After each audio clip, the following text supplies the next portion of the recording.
question is from Ben Park.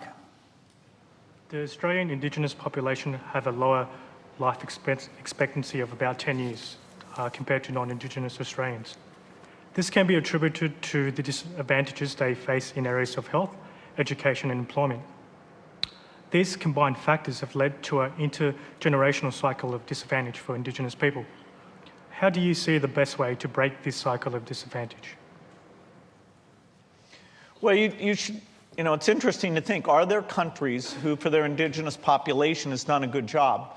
It's another case where I wouldn't say the U.S. has done a particularly good job. We have some strange things where we let them build casinos in some cases, and then they have so much money, they have the problems of having too much money. And that doesn't work very broadly because the vast population of indigenous people aren't in those weird privileged circumstances. So, bringing them into a modern culture that requires certain things, having them retain their traditional values, those seem to create a bit of a paradox. I don't know examples, but you should study and say, did New Zealand do it well? Did parts of Europe do it well? Are there any examples of this? Certainly it's a worthy cause in terms of resources, creativity, smart people. Are the schools fantastic in those areas? Why is the healthcare not living up? What are the diseases that are at work there?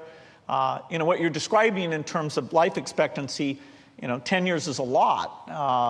For a lot of countries, it's more like 40 years or 50 years different, but clearly that should be worked on. Let's move on. You're watching